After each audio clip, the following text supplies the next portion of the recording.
Is the Rahman anthem lacking that wow factor? Why does it lack that wow factor? Luke Kenny is my first guest. He's the consulting editor with Rolling Stone magazine. He's with us, Luke. Great to have you on the show.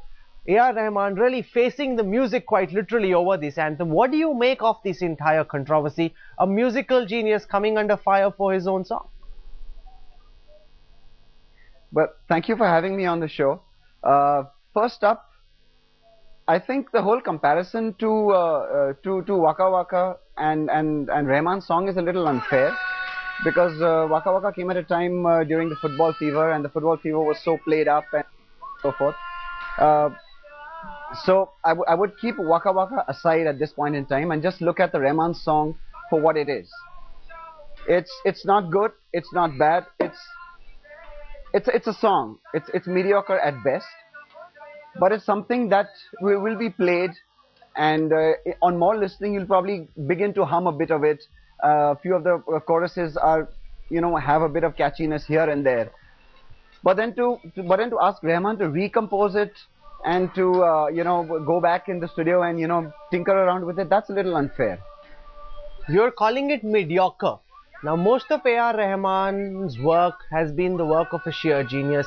Where do you think he slipped up? What would you have liked to see in the anthem? Where has A R Rahman slipped up?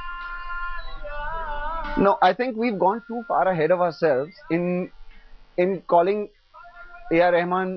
Well, yes, he's a musical genius, but his output has not always been how should I say, groundbreaking. He has been doing groundbreaking work for quite a few amount of years, but at the same time, there have been slip-ups, because I've heard a lot of people in the music industry, when we have our private conversations about music and stuff like that, saying, I mean, he's just saying, okay, oh, Rahman's just repeating himself, and this is not as good as his last work, and that's not good as he could have done better, and so on and so forth.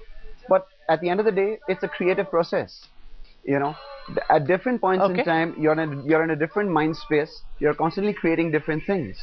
So there will be times when you might hit upon a brilliant genius idea, and you might be able to put it out there musically, which 550, the whole of the planet will like. And there will be times when you'll put something out there which probably only a few people will like. That doesn't mean it's any bad or any worse than what it is. You're saying, so, in this case, A R Rahman has slipped up. This work is mediocre. One of the strong critics who come out and said that this song doesn't have that wow factor is musician Adesh Srivastav. He now joins me on center stage. Adesh, we want to know why you feel this anthem doesn't have that wow factor. Why are you panning it so much, Adesh?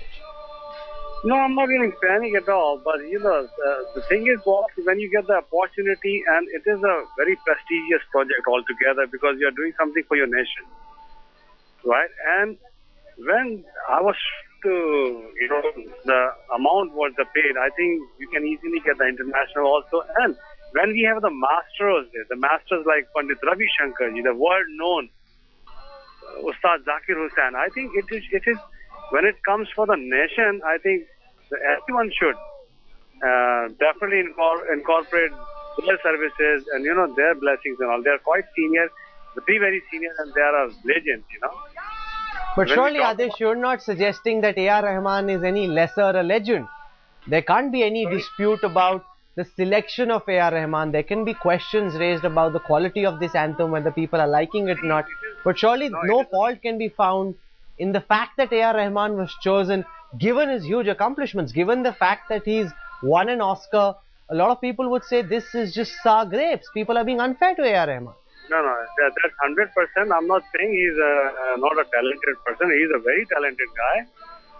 But sorry to say, the winner film must be the Lagan, not the Slumdog Millionaire. But anyway, what score he made for the Lagan. But due to respect, he is a talented guy and blessed guy. Mostly he's a very blessed and lucky guy. But why now the people are talking about Rahman? Why not they are catching a committee who appoint Rahman? It should be in such a manner. Definitely there has to be some organization kind of, who understands music. It's supposed, because now everyone is blaming Rahman. That is also not right.